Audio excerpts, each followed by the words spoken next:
Alright, just gonna make an experimental video today, which is pretty much me trying to make a YouTube video whilst doing other stuff. So one of the things I've been thinking about recently with regard to posting videos every single day is that it's paradoxically like necessary. At least I reckon it is when starting out, but it's not necessarily efficient and it's not necessarily optimized for quality, right? Because compared to someone who's doing it once a week, who has so much time to like sort of let ideas sit or iterate properly and give attention to each step of the workflow, if you're aiming to do it like every single day, and you've got other stuff going on like job and everything else, then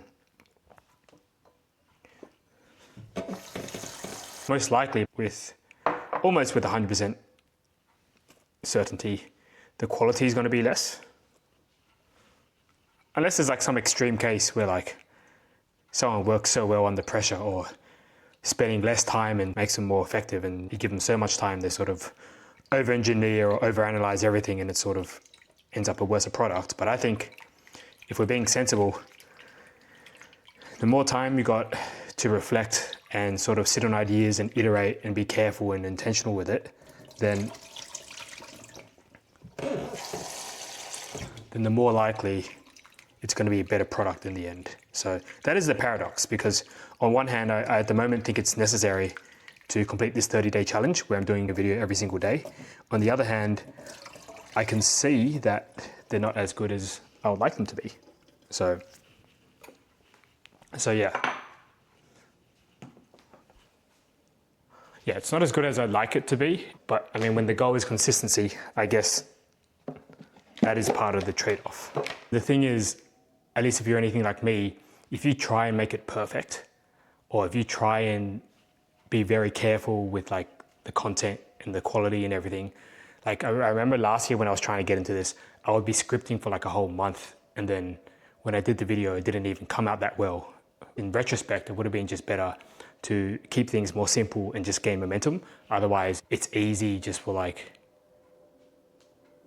the task to like artificially expand to the amount of time that we set. Because then I would sort of make really complex scripts and sort of analyze how one thing connected to the next and if it was fully coherent and if it was comprehensive. I guess now I'm sort of on the opposite end where I'm just sort of like doing whatever.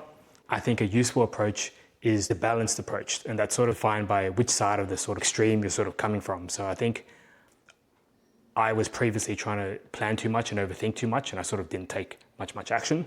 So now I'm trying to correct it with taking a lot of action and uploading.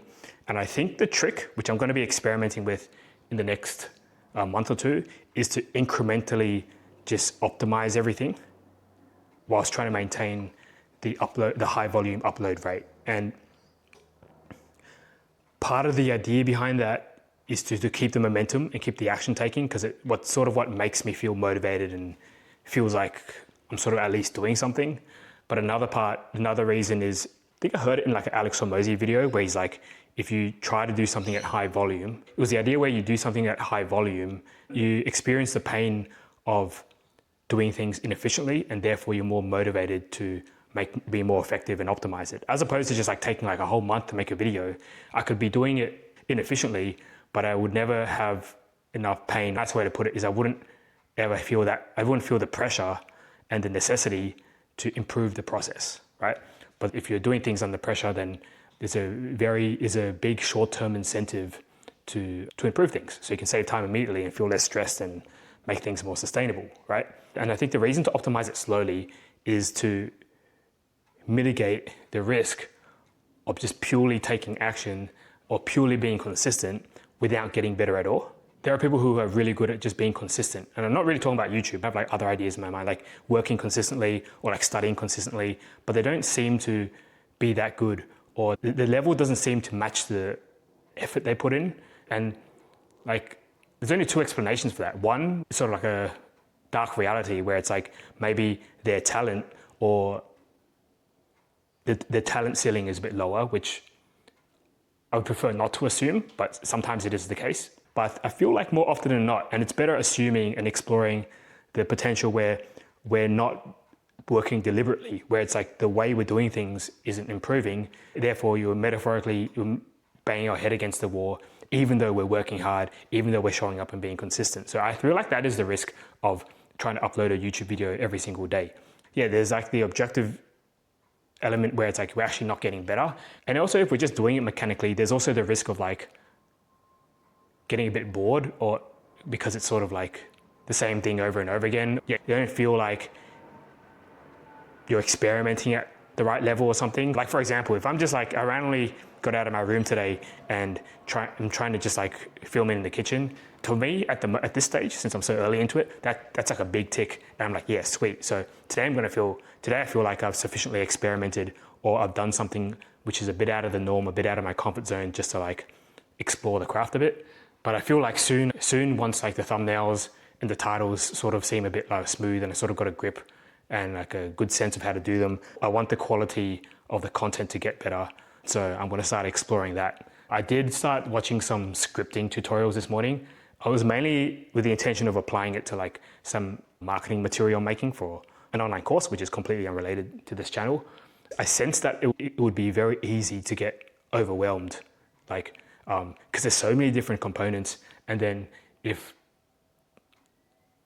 I guess when you're learning these things, you're learning that you lack all of these components, right? That so many people have thought of, like the right way to do the hook, the right way to do the intro, the right way to do the body. You got to like blah, blah, blah, blah, blah. For me, at least, it can get a bit overwhelming, or there might be a tendency to like sort of, all right, then I'll try to do it all then, and sort of just take too long to produce and ship anything. So I think my strategy is to, keep it consistent, and then yet still feel like I'm at least doing some kind of experiment, some kind of optimization, but really cap it so it's not going too far and too extreme, and it's not conducive to burnout. So anyway, thanks for listening to that little reflection. If you're getting to YouTube or you're in a similar boat to me, hope it was useful, hope it was interesting, and I'll catch you guys on the flip side.